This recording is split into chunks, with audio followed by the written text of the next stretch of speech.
Hello and welcome to the Samad Academy, one-stop e-learning platform on accounts, GST, TDS, Tally, etc.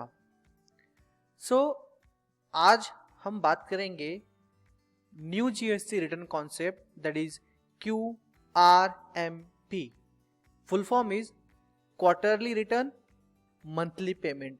So GST department की तरफ से नया scheme launch होने जा रहा है that is applicable from January 2021, यानी कि जो 2021 फाइनेंशियल ईयर है इसका लास्ट क्वार्टर से नया स्कीम लॉन्च होने जा रहा है. तो ये नया स्कीम जो GST रिटर्न का है वो वर्क कैसे करता है वही चीजें हम इस वीडियो में डिस्कस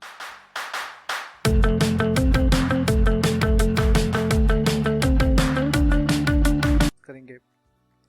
सबसे पहले सवाल आता है कि ये QRMP स्कीम है क्या, ये कौन सा रिटर्न आ गया.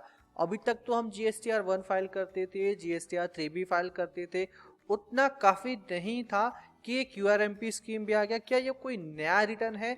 नहीं, ये कोई नया रिटर्न नहीं है, बट समझने वाली बात है ये एक तरह का मॉडिफिकेशन और अपडेशन है. तो लोग एक्चुअल में इसके बारे में बहुत कंफ्यूज हैं. हालांकि मैं आपको पहले एक्सप्लेन करता हूं कि QRMP स्कीम होता कैसा है. हम पूरा गो थ्रू करेंगे इस वीडियो में, फिर लास्ट में आप खुद डिसाइड करना कि ये क्या QRMP स्कीम में आप जाना चाहोगे या नहीं जाना चाहोगे. ये ऑप्शनल एक्टिविटीज है, अगर आप जाना चाहो तो जा सकते हो. सो QRMP scheme of GST return is a completely new initiative by government to make return more flexible with the option to file quarterly return with the monthly payment option. Yes, एक नया तरह का स्कीम है जहां पे government ये आपको option देती है कि आप रिटर्न अपना क्वार्टरली फाइल करो, यानी कि GSTR 3 भी आप क्वार्टर फाइल करो, यानी कि मंथ एंड पे फाइल करने की जरूरत नहीं है. आप क्वार्टर खत्म होने के अगले महीने फाइल करो, बट लेकिन उसकी जो लायबिलिटी बनती है, उसका जो पेमेंट बनता है वो मंथली पे करना पड़ेगा. तो सवाल आता है कि मंथली पे करना है तो फिर हम क्वार्टरली फाइल क्यों करें, तो कितना पे करना है, ये बहुत सारे सवाल है, उसको भी हम आगे डिस्कस करेंगे. Notification issued by CBDT during November 2020, बिल्कुल इसके जो नोटिफिकेशन थे वो 2020 में ही आ चुके हैं, दैट इज नवंबर मंथ में. As per notification, tax payer having turnover up to 5 crore can opt for QRMP scheme. Important point है, आपका टर्नओवर दैट इज आपका टर्नओवर अगर 5 करोड़ के नीचे है तो ही आप QRMP स्कीम यानी क्वार्टर रिटर्न मंथली पेमेंट का ऑप्शन सेलेक्ट कर सकते हो. अगर आपका 5 करोड़ के ऊपर टर्नओवर है तो ये आपके लिए अप्लीकेबल नहीं है. आपको इतना सोचने की जरूरत नहीं है. This is effective from January 2021. Obvious बात है, मैंने पहले बता दिया. तो मोटे मोटे तौर पे ये हो गया कि ये quarterly return monthly payment scheme ऐसी चीज है जो कि आपको अप्लीकेबल तभी है जब आपका टर्नओवर 5 करोड़ के नीचे है. तो और भी आगे डिटेल में बात करते हैं कि एक्चुअली वर्क कैसे करेगा. बहुत सारे लोगों के बीच में कंफ्यूजन है कि ये वर्क कैसे करेगा और ये एक्चुअल में कैसे इसको सेलेक्ट कैसे करना है, वो सारी चीजें हम इस वीडियो में आगे डिस्कस करेंगे. सबसे पहली बात आती है कि एलिजिबिलिटी ऑफ QRMP स्कीम. तो क्या आप QRMP स्कीम के लिए एलिजिबल हो या नहीं. सी, a registered taxpayer having turnover up to 5 crore during previous financial year, that is from FY 2021, यानी कि आपका 2020-21 इफेक्टिव, यानी कि आपके 19-20 में अगर टर्नओवर आपका 5 करोड़ तक का है तो आप QRMP स्कीम में जा सकते हो, जो कि आपके जनवरी और से लेके मार्च यानी कि जो क्वार्टर 4 है दैट इज 2021 का, उस क्वार्टर में आप QRMP स्कीम सेलेक्ट कर सकते हो. Who opt for QRMP scheme need to file quarterly GSTR 3B. आपको 3B तो क्वार्टरली फाइल करनी होगी, बट पेमेंट आपको मंथली करना होगा. Aggregate annual turnover for the preceding financial year shall be calculated on the common portal taking into the account of detail furnished in the return by the taxpayer for the tax period in preceding financial year. यानी कि पिछले साल आपने कितना file किया है GSTR 3B में, उसका टोटल टर्नओवर काउंट किया जाएगा और सिस्टम ऑटो कैलकुलेट करके वहां पे दिखा देगा कि आपका टर्नओवर इसके नीचे है, तो डेफिनेटली आप QRMP स्कीम में जा सकते हो. In case aggregate turnover exceed 5 crore रुपए ड्यूरिंग एनी क्वार्टर, अगर मान लो आपने क्यूआरएमपी स्कीम एक बार ले लिया और उस दरमियान मतलब उस पर्टिकुलर फाइनेंशियल ईयर में आपका किसी भी क्वार्टर में अगर 5 करोड़ के ऊपर का टर्नओवर हो गया तो डेफिनेटली बात है कि आप उसके लिए एलिजिबल रहते नहीं हुए, एंड उस केस में क्या होगा, आपका जो क्यूआरएमपी स्कीम हट जाएगा नेक्स्ट क्वार्टर से, आप नेक्स्ट क्वार्टर से आप उस स्कीम के लिए एलिजिबल नहीं होते हो। तो बात वही आ गई कि एलिजिबल तभी होते जब आपका टर्नओवर 5 करोड़ के नीचे है और उसका वो भी 2019-20 से काउंट होगा, पोर्टल खुद ब खुद कैलकुलेट करेगा, और आपका टर्नओवर साल में कभी भी किसी भी वक्त अगर बढ़ता है तो नेक्स्ट क्वार्टर से आप क्यूआरएमपी स्कीम के लिए एलिजिबल नहीं हो। When can you avail QRMP scheme, आप ले सकते हो तो कब ले सकते हो? सी मैं बता रहा हूं कि यहाँ पे ऑप्शन आपके पास, अगर आप नहीं लेना चाहते हो तो QRMP स्कीम में मत जाओ, लेकिन अगर आपको लेना है तो बिल्कुल जा सकते हो। लेकिन वीडियो एंड होने के बाद आप खुद डिसाइड करना कि आपको QRMP स्कीम में जाना है या नहीं जाना है। Option to file GSTR 3B on a quarterly basis can be availed any time during the financial year of the first day of second month. Important है, आप कब ले सकते हो क्यूआरएमपी स्कीम, एग्जांपल के थ्रू समझो, मैं एग्जांपल के थ्रू समझा रहा हूं। इफ इट इज, अगर आपको पीपीटी की जरूरत है, ये पीपीटी फाइल मैं आपको शेयर कर दूंगा, इसका लिंक मैं डिस्क्रिप्शन में दे दूंगा, आप वहां से डाउनलोड कर सकते हो पीपीटी फाइल भी। लेकिन मैं एग्जाम्पल के थ्रू समझा रहा हूं कि मान लो आपको अक्टूबर 2021 से लेके दिसंबर 2021 यानी कि 21-22 का जो क्वार्टर 3 है उसके लिए आपको अवेल करना है। उसके लिए आपको क्यूआरएमपी स्कीम लेना है। तो क्यूआरएमपी स्कीम लेने का तरीका क्या है, आपको अक्टूबर के पीछे यानी कि ये जो क्वार्टर है क्वार्टर 3, इसके पीछे क्वार्टर 2 में जाना होगा। क्वार्टर 2 में जाना होगा तो क्वार्टर 2 में मंथ आता है जुलाई अगस्त सितंबर, तो उस क्वार्टर का सेकेंड मंथ क्या बनता है, अगस्त के पहली तारीख से। और जो पर्टिकुलर क्वार्टर है ये अक्टूबर से लेके 21, दैट इज अक्टूबर से लेके दिसंबर, क्वार्टर 3 का जो पहला मंथ है उसका लास्ट डेट यानी कि 31 अक्टूबर। यानी कहने का मतलब हो गया कि जिस भी क्वार्टर का आपको क्यूआरएमपी स्कीम काउंट करना है उस क्वार्टर के पीछे वाले क्वार्टर में चले जाओ, जो 3 महीने होंगे उसमें से जो बीच वाला मंथ होगा यानी कि सेकेंड मंथ होगा उसकी फर्स्ट डेट से लेके और जिस क्वार्टर के लिए आपको सेलेक्ट करना है उसके फर्स्ट मंथ के लास्ट डेट तक आप क्यूआरएमपी की स्कीम के लिए क्या कर सकते हो, अप्लाई कर सकते हो। And if he is availing the same on 20, यहाँ पे क्या लिखा हो 1 अगस्त से लेके आपका 31 अक्टूबर, लेकिन अब 1 अगस्त से लेके 31 अक्टूबर तक का है।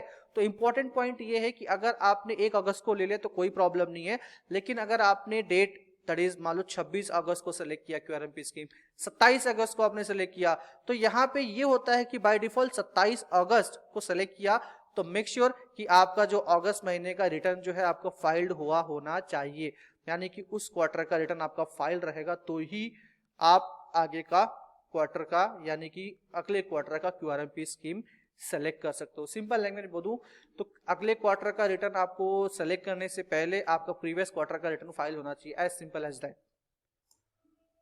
Validity of QRMP scheme, validity की बात कर रहा हूं मैं। Tax payer continues to fall under QRMP scheme once they have opted for the same, यानी कि अगर आपने एक बार सेलेक्ट कर लिया है तो आप डेफिनेटली उसमें कंटिन्यू होते जाओगे। आप तब चेंज होगा, आपका ये बाय डिफॉल्ट चेंज तब होगा या तो आप उसको वापस से वॉलंटरी यानी कि आप खुद से उसको वापस कर लो कि भाई नहीं भाई मुझे क्यूआरएमपी स्कीम नहीं जम रहा है और I do not want to continue QRMP scheme, तो आप अपने मन से अगर चाहो तो विड्रॉ कर सकते हो। या फिर दूसरी चीज जहां पे आपका टर्नओवर क्रॉस हो गया, टर्नओवर लिमिट आपकी क्रॉस हो गई, तो डेफिनेटली आप तभी भी चाहो तो अपना क्या कर सकते हो, वहां से विड्रॉ चाहने की बात नहीं, वहां पे तो बाय डिफॉल्ट आपका विड्रॉ हो जाता है। लेकिन अगर आपके पास वॉलंटरी ऑप्शन है कि अगर आप क्यूआरएमपी स्कीम से वहां बाहर जाना चाहते हो any time you can move out. How it is going to work, सवाल आता है सबसे इंपॉर्टेंट चीज की ये वर्क कैसे करेगा। तो ये पॉइंटर्स मैंने यहाँ पे लिख रखे हैं।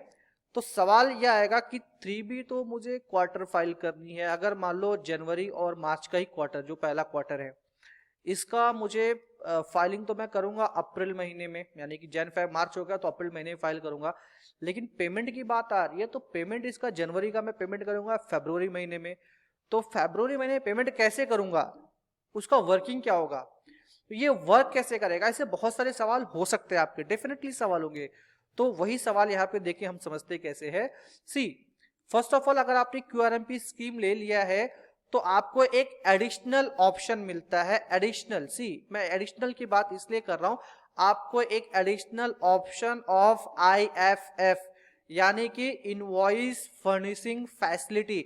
इनवॉइस फर्निशिंग फैसिलिटी यानी कि एक तरह का रिटर्न, एक तरह का रिटर्न आपको फाइल करने का ऑप्शन दिया जाता है। लेकिन अगर आप वो फॉलो करना चाहो या फिर नहीं चाहो वो आपके ऊपर है। यानी कि ये आईएफएफ जो फैसिलिटी है वो आपके लिए ऑप्शनल है। इसमें करना क्या है, आईएफएफ में आपको हर महीने यानी कि जनवरी का जो आपका सेल हुआ रहेगा वो B2B सेल, B2B के रिलेटेड क्रेडिट नोट, B2B के रिलेटेड डेबिट नोट, ये आपको एक तरह का समझ लो GSTR1 का एक छोटा सा पार्ट है। ये आईएफएफ आपको अगले महीने की 1 से लेकर 13 तारीख के बीच में फाइल करने होंगे। तो let me explain once again कि अगर आपने क्यूआरएमपी स्कीम ले लिया तो क्यूआरएमपी स्कीम लेने के बाद ये हुआ कि आपने सोचा है कि मैं तो मंथली पे करूंगा, यानी जनवरी का पेमेंट मुझे फरवरी में करना है, फाइन, और इसका रिटर्न मैं अप्रैल में करूंगा, दैट इज ऑल्सो फाइन। लेकिन साथ साथ में आपको ऑप्शन दिया जाएगा कि आप आईएफएफ यानी कि इनवॉइस फर्निशिंग फैसिलिटी भी ऑप्ट कर सकते हो, जिसमें आप अपने सेल्स, उस पर्टिकुलर महीने का sale that is only related to B2B, B2B का क्रेडिट नोट, B2B का डेबिट नोट आप अपने उस आईएफएफ रिटर्न में डिक्लेयर कर सकते हो। तो आईएफएफ आपको खाली डिक्लेयर किसका करना है, जनवरी का, बिकॉज इसका तो फाइलिंग अभी आप कर नहीं रहे हो। फरवरी का करना है बिल्कुल, लेकिन मार्च का नहीं, मार्च का आईएफएफ नहीं होगा। सी, क्वार्टर के स्टार्टिंग 2 महीने का आपको आईएफएफ फाइल करना है। तो आईएफएफ फाइल करना मतलब खाली जो क्वार्टर है आपका उसका स्टार्टिंग का 2 महीने फाइल करना है, फिर मार्च का GSTR1 फाइल करना है आपको, GSTR1 उसके बाद GSTR3 भी फाइल करना है। तो सवाल आ गया आपके मन में, तो जब GSTR1 फाइल करूंगा तो क्या उसमें जनवरी का जो B2B मैंने फाइल किया था वो भी काउंट करूंगा, फरवरी का जो B2B मैंने किया था वो भी उसमें आएगा? नहीं, आपने आईएफएफ में जो ऑलरेडी फाइल कर दिया है वो आपको वापस GSTR1 में डिक्लेयर करने की जरूरत नहीं। यानी कि लेकिन जनवरी का जो B2C सेल किया था आपने, B2C वो तो डिक्लेयर नहीं किया आपने, तो वो आपको फाइल करना है GSTR1 में। तो यहां पे ऑप्शन दिया IFF need to be file for the first 2 months of the quarter between 1 to 13th of the month. जनवरी का आपको IFF फरवरी के 1 तारीख से लेकर 13 तारीख के बीच में फाइल करना है। This can be done on cumulative basis maximum of 50 lakh rupees in each month. 50 lakh रुपए तक अमाउंट डिक्लेयर कर सकते हो हर महीने। Details declare under IFF need not to be declare under GSTR1। ये वही बात हो गई कि वापस से आपको डिक्लेयर करने की जरूरत नहीं है GSTR1, बिकॉज आप GSTR1 जब फाइल करोगे तो क्वार्टरली बेस फाइल करोगे। तो क्वार्टरली बेस फाइल करोगे तो उसमें B2B तो जनवरी का आपने ऑलरेडी आईएफएफ में दिखा दिया, तो क्या वापस से नहीं, वहां पे सिर्फ B2C और जो बाकी बचे हुए ट्रांजेक्शन है वो आपको वहां पे डिक्लेयर करने होंगे। Detail of B2B invoices other information need to be declare in GSTR1 return quarter end of the month. Detail uploaded in GSTR1, याद रखना अब जनवरी फरवरी मार्च इस क्वार्टर का, जनवरी का आपने आईएफएफ फाइल कर दिया है, फरवरी का आपने आईएफएफ फाइल कर दिया, तो क्या ये आईएफएफ फाइल करने के बाद मेरे सामने वाले पार्टी को उसके GSTR2A में, उसके GSTR4A में, उसके GSTR6A में क्या ये इनवॉइस दिखेगा? बिल्कुल दिखेगा। GSTR2A में दिखेगा, GSTR2B में दिखेगा, जो भी ड्यू डेट होगा उस टाइम पे उसको दिखना स्टार्ट हो जाएगा। आईएफएफ फैसिलिटी फिर गवर्नमेंट ने दी क्यों? ऑप्शनल रखा है, नहीं करना है, कोई कंपलसरी नहीं है। क्यों दी फिर गवर्नमेंट ने? गवर्नमेंट ने फैसिलिटी इसलिए दी है बिकॉज आपके जो बायर है, बायर उनको इनपुट टैक्स क्रेडिट तभी मिलेगा जब सप्लायर अपना रिटर्न टाइम पे फाइल करेगा और अपना पेमेंट करेगा।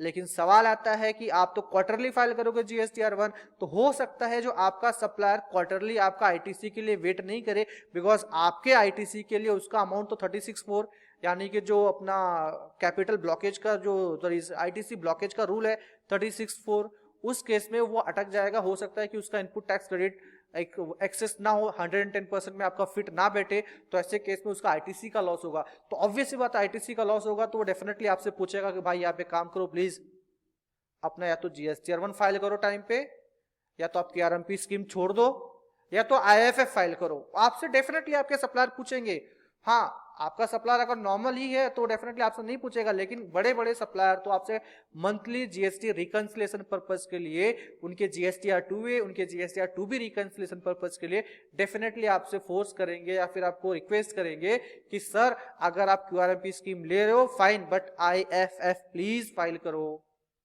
तो ऐसे केस में जनवरी फरवरी का IFF, मार्च में जाके GSTR 1, फिर मार्च में जाके वापस से उसका GSTR 3B पूरे क्वार्टर का, और फिर साथ में हर महीने तो पेमेंट आप कर ही रहे हो। तो एक मोटे मोटे तौर पे यह आइडिया होगा कि कैसे करेगा, वर्क कैसे करेगा।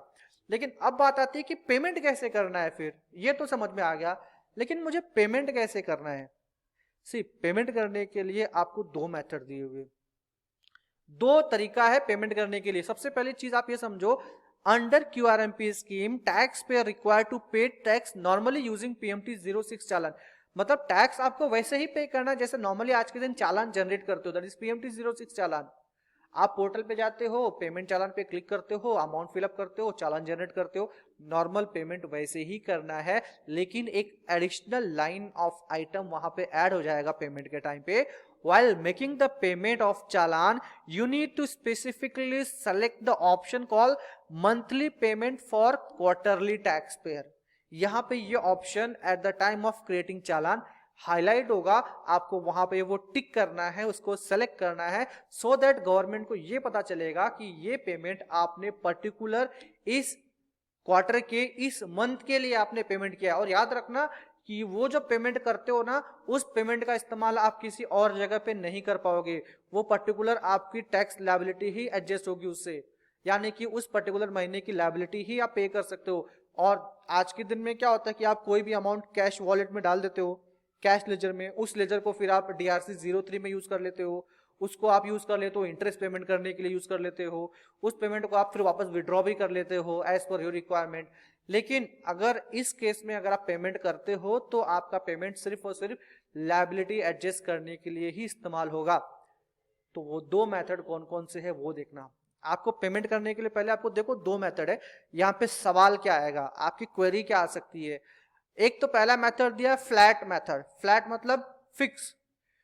उसमें भी दो ऑप्शन है। अगर आपने पिछला रिटर्न क्वार्टरली फाइल किया है, अगर आपने पिछला रिटर्न जो गया पिछले महीने का या फिर पिछले क्वार्टर का, अगर आपने क्वार्टर फाइल किया है तो उस केस में आपने उस क्वार्टर का जितना भी टैक्स अमाउंट पे किया है, लेट से अगर बात करूं मैं 100 रुपए आपने टैक्स पे किया उस महीने उस क्वार्टर का, तो उस क्वार्टर का 35% यानी कि 35 रुपए आपको इस महीने में, यानी कि इस महीने की अमाउंट में आपको 35 रुपए आपको एज अ पे करने पड़ेंगे।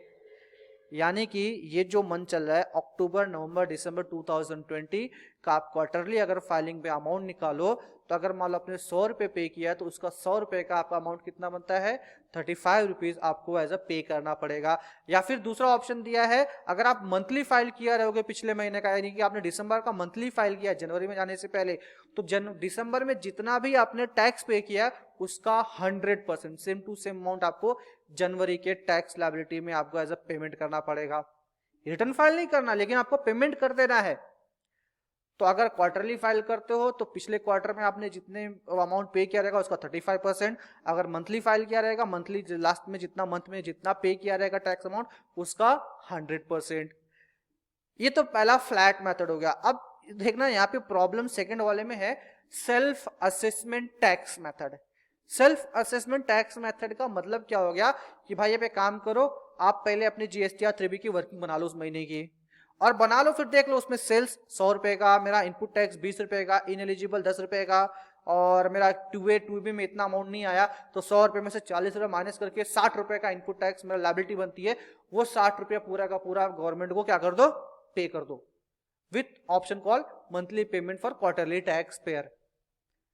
फिर लोग सवाल करते हैं, जब मैंने वहां पे वर्किंग सारी कर ली, सेल्फ असेसमेंट मैंने डिक्लेयर कर ही लिया है, वर्किंग में करके ही पेमेंट कर रहा हूं, तो मैं फिर रिटर्न फाइल क्यों ना कर दूं उसी महीने।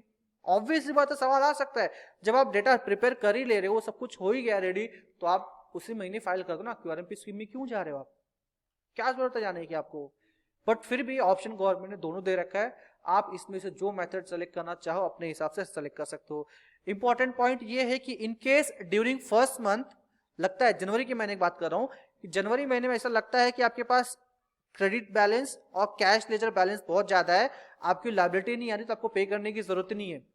सिमिलरली सेकेंड मंथ में भी ऐसा होता है तो आपको पेमेंट करने की जरूरत नहीं है, यानी कि आपका पास कैश बैलेंस पड़ा हुआ है, क्रेडिट बैलेंस पड़ा हुआ है, तो आपको पेमेंट करने की जरूरत नहीं है क्यूमुलेटिव बेस पे। एग्जाम्पल देख लो यहाँ पे। अब एग्जाम्पल क्या हो गया, अगर आप क्वार्टरली बेस पे पिछला क्वार्टर का रिटर्न फाइल किया रहेगा, तो आपने देखो जीएसटी पेड इन कैश, जैसे कि पिछले क्वार्टर का 10 रुपए 10 रुपए 10 रुपए, और आपके पास कैश बैलेंस लेजर में ऑलरेडी अवेलेबल था। यहाँ पे एग्जाम्पल देखना, आपने लायबिलिटी जीएसटी पेड कितना किया 10, बैलेंस इन इलेक्ट्रॉनिक कैश, आपके पास कैश बैलेंस था 3 रुपए, तो एग्जाम्पल देखना 10 आपने जो कैश पे किया ना उसका बैलेंस कितना था वो छोड़ दो, 10 रुपए जो आपने पे किया, 10 रुपए का 35% माइनस आपने 3 रुपए का जो ऑलरेडी लायबिलिटी माइनस थी वो माइनस कर दिया, यानी कि इस महीने आपको 50 पैसे आपको सीजीएसटी में पे करने हैं, सिमिलरली एसजीएसटी में, फिर आईजीएसटी में, और सेस में जितना पे करना पड़ेगा वो जितना पूरा का पूरा 35%। इस तरह से आपका 50 पैसे 50 पैसे 50 पैसे और 3.5, यानी कि हो गए 5 रुपए आपको पे करने पड़ेंगे फॉर द मंथ ऑफ, उस महीने की पहले मंथ को, सॉरी उस क्वार्टर के पहले मंथ को।